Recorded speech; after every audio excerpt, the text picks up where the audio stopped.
Writers Association Northern Appalachia. Live right now. It'll just show up on the page. Good evening, ladies and gentlemen, and all the ships at sea. Welcome to the WANA Live, the reading series of the Writers Association of Northern Appalachia. I'm Damian Dressett, coming to you from Slippery Rock, Pennsylvania, where I tend to come to you. And Christina Fasson, your other host, is... I am live from the Fernwood Writers Retreat with a bunch of WANA Live fans in the background who will be watching us tonight, and some dogs to boot. They're the best audience.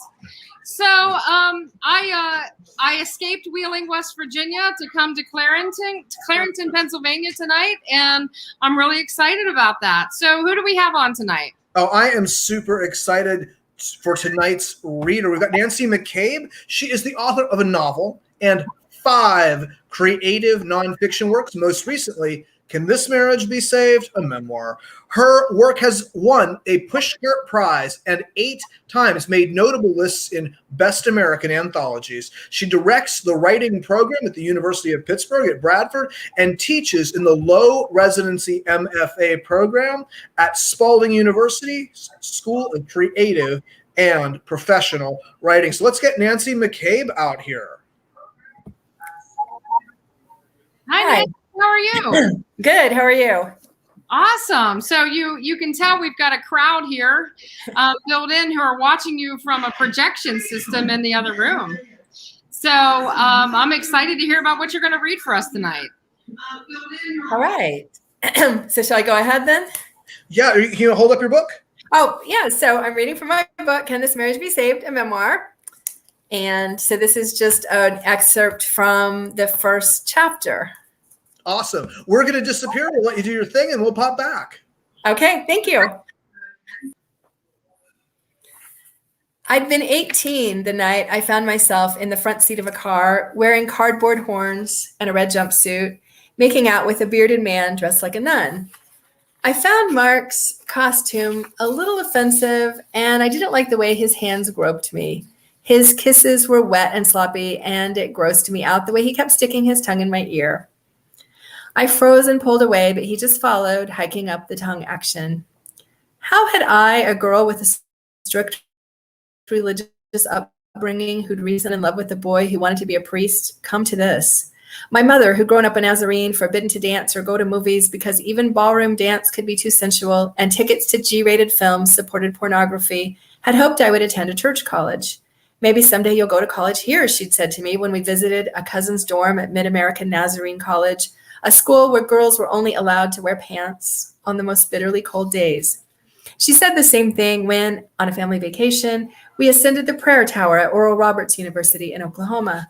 I couldn't imagine applying to either of these colleges. It wasn't so much that I was uncomfortable with their doctrine. I just couldn't fathom leaving my home with its bug-speckled light covers and the iron fish symbol nailed to the front door that meant Christians live here. I was now a student at the local state university. That's where I'd met Mark, my boss at the campus newspaper. Mark didn't know quite what to make of me, but we were even since I didn't know what to make of him either. I knew that the outside world was full of frightening, sordid people, drug addicts and hippies in short shorts and halter tops, like those long-haired young people we saw at the Bluegrass Festival in Winfield, Kansas, or the pictures of teenagers in my living Bible. My parents didn't officially disdain dancing, but in the presence of music, they tended to mimic the onset of rigor mortis. Among my aunts, a little toe tapping to music was okay, but they all frowned at the shoulder shimmying, hip rotating abandon of hippie girls. I was not the sort of girl who'd been raised to let guys grab at me in the front seat of their cars. You're so sexy in that costume. Mark pitched his veil and my horns into the back seat. I looked at him skeptically. My hideous double-knit red polyester jumpsuit had been a last-minute purchase from the Goodwill store. I shrank into my bucket seat, covered in fake fur, out of reach of Mark's hands and tongue. At the window, couples in garish makeup and rubber masks came and went from a disintegrating Victorian house with loose porch railings and cracked siding. Inside, it reeked of pot and cigarette smoke. Inside, Jimi Hendrix and Janis Joplin trembled the walls, and people yelled over the music until they were hoarse. When we'd arrived an hour before, smoke already hung fog-like over rooms with crumbling yellow carpet pads, big empty rooms with only a rickety kitchen chair here, a dingy mattress there. It was warm for late October, and the windows were all shut tight, turning the air to a cloudy fishbowl. Music drummed from wall to wall. When people shouted, their mouths moved as soundlessly as goldfish trolling a bowl for flakes of food. I tried to smile as a guy in a Groucho Marx nose sized me up, his gaze traveling from my knees up to my breasts and then flicking away, seeking out more impressive cleavage. The music died down. "Hot," said Luke Skywalker, voice loaded with irony, as his eyes raked me. Mark beamed proudly. "Bless you, my child," he told Luke Skywalker in falsetto. "Hail Mary, full of grace." I stabbed him with my pitchfork. I meant to be playful. My attempt felt strained. A woman in a Playboy bunny outfit and fishnet stockings twitched her little round tail as she pranced by, casting me a scornful look. The music blasted again. When had Halloween stopped being about pretend, I wondered, as I threaded my way past a cat, a streetwalker, and Audrey Hepburn. When had it become an excuse for girls to wear clingy black things? When someone passed Mark a joint, he pinched it between two fingers and sucked at it, then tried to relay it to me. I shook my head. Mark looked a little abashed at my discomfort. On the second round, he passed, and then whispered, "Let's get out of here." Outside, falling leaves served the breeze and rustled against each other as they landed, a constant, shivering bustle that made it sound like it was always raining. I'd liked Mark when I first met him, but I hadn't wanted to go out with him. Now, in the car, I felt guilty about this. I smiled, a guilty, tentative smile. That's all the encouragement Mark needed to descend on me once again, tugging at the zipper down my front. "Don't," I said. "Don't you like me?" Mark asked. Yes, I held his hand so he couldn't unzip me. He looked cheerful, as if he were interpreting this restraining gesture as a sign of affection. "Don't you trust me?" he asked. I wasn't sure, only that I'd been flattered by his attention, even though I wasn't attracted to him, which made me feel guilty, which drove my niceness up a few notches. "Just relax," Mark whispered. "I'm not having sex till I'm married," I replied. My words had the desired effect. His hand, inching toward my zipper, stilled in midair, then dropped. "You're such a strange person," he said. For the first time ever, I felt completely comfortable with him. "I know," I said. "That's why you like me." "I think I want to marry you," he joked, still looking hopeful. I laughed uneasily and slipped back in my seat, putting distance between us again. Out the window, leaves tap danced, shuffling on the asphalt, then hop-stepping and kicking up in the wind. This street, where just a few hours ago children had trick-or-treated, now was desolate. For a second, marriage seemed weirdly appealing. Not marriage to Mark, just marriage in the abstract, as if it could be a refuge from the scary and unpredictable and unfathomable world. I imagined fleetingly a life where I'd be insulated from smoky rooms and throbbing music and people in masks whose identities I couldn't determine, whose expressions I couldn't read, from drugs and violence and other terrifying realities. But I quickly regained my senses, at least temporarily. "I'm never getting married," I said, and at the time, I thought I meant it.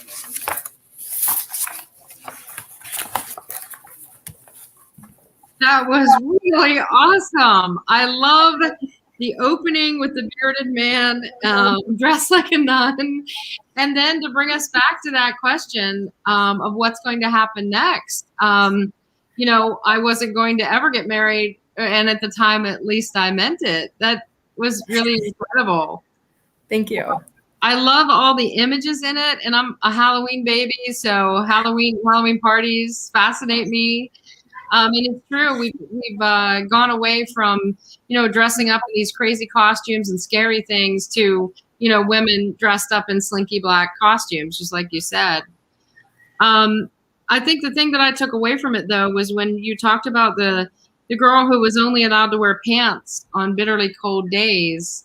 And that was my mother's life well into the 70s in school. They were only allowed to wear pants under their dresses on days when the temperature was below zero. Incredible. So, yeah. Have things changed? I don't know. But that was a wonderful, wonderful piece of writing that took me back to a time, right into that time. I felt like I was there. Thank you. It's great. No, I loved it. I love the coming of ageness of it. Mm-hmm. And that kind of, coming of age in this fish out of water kind of way. And I love the detail you select, and especially your linguistic choices, hiking up the tongue action. Yes. Totally agreeable. Perfect. You just do such a great job of conveying that awkwardness of kind of that situation where you're like, well, I was flattered that you liked me, but I'm not like actually into that. Exactly. That was so wonderful. So tell us a little bit more about this book and where it goes. So, of course, the title is Can This Marriage Be Saved? And the answer to that, I don't think it's a big spoiler to say no, it couldn't. But, I married relatively young and I don't know quite why I did it. I didn't have the requisite, what I thought at least were the requisite romantic feelings. And, I like jumped into this thing and I knew that it was a bad idea. And but over time, I spent 5 years with Mark and I think that you just, that on some level, we very much loved each other. And so it was really difficult to figure out how to untangle myself from this marriage. And I think he had the same feeling, that he jumped into this thing and it wasn't quite what he expected. So it's really about that struggle to figure out what to do. And I don't want it to seem, I resist the idea that just because a marriage ends, that it's a failure. I think that we learn a lot from those experiences. And it wasn't, I don't think of it as a failure. I think of it as a really meaningful part of my life where I learned a whole lot about myself. And so I really wanted to convey that in the book too. No, awesome. Those are really great points. I think that so much in our society, we think that divorce is a failure, but in reality, it is just a legal official end to a marriage. Mm-hmm. Yeah. And sometimes you feel like it would have been more of a failure if you just clung to something that wasn't right. So, and many people do that. Yeah. No, I love the way you talk about it as sort of seeing it as this safe harbor from the world, and particularly ways you have to interact with the world as a single person. Yeah, right. And of course, that was very naive of me too, to think that it was going to be this safe harbor, because it so wasn't. You bring everything, that all the conflicts that you had to begin with you. So, yeah.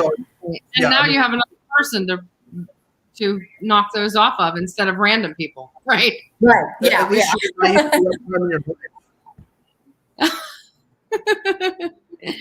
Well, thank you so much for being on the show. I don't quite know where Damien went. He disappeared for a second, but I'm sure he'll be back. I was adding a quote. One of our viewers, Bart, is saying very enjoyable. Oh, thank you. Throw that up there. Definitely. All right. Where can people get this book, Nancy? Yeah. Oh, okay. So it is available online and Amazon and BarnesandNoble.com, anywhere, where you can buy books. And my website is NancyMcCabe. What is my website? I just forgot. I've had a long day. I'm just going to confess that I'm in Arkansas right now, and I've been driving all day. So I am not in Pennsylvania right now. And apparently it's starting to show that I'm so. I'm sure that anyone will be able to find it. And it has such a great title. Can This Marriage Be Saved? One more time? Yes. Okay. So, Can This Marriage Be Saved? Nancy McCabe, run out and get it. It is super. It does not flag. Thank you. All right. Well, NancyMcCabe.net. I just remembered. Oh my God. Yes. Oh, it's .net. Yes. All right. Well, thank you for being on the show tonight. Oh, we've got someone else who commented. Jennifer Hellman says she really enjoys WANA events, and I don't think anybody enjoys it more than us, because we get to meet the coolest, best writers throughout Northern Appalachia. And what a better way to spend our Thursday nights at 8 p.m. than talking and listening to wonderful writers like you. And these are great events. I've enjoyed the ones that I've come to. Thank you so much for having me. Oh, thank you. So thank you so much, Nancy. We loved your work. Thanks for coming on and making time for us. Yes. Christina, what are you going to remind people about that they need to register for? Absolutely. So anybody that follows the show knows that we are part of the organization known as the Writers Association of Northern Appalachia, and our annual conference is coming up September 10th through the 12th at Ogilvy Park in Wheeling, West Virginia, which is normally where I'm broadcasting from. You can register at the Writers Association of Northern Appalachia. It's going to be great. We have more than 25 presenters, 2 keynote speakers, 2 on-site writing contests, and all kinds of fun. And it's going to be great to have all these writers back together again. We're going to have us a time. Yes, absolutely. Have us a time. See you later, Damien. All right. Thanks, everybody, for tuning in. We'll see you next Thursday at 8 o'clock. See you next week. Bye. Thank you.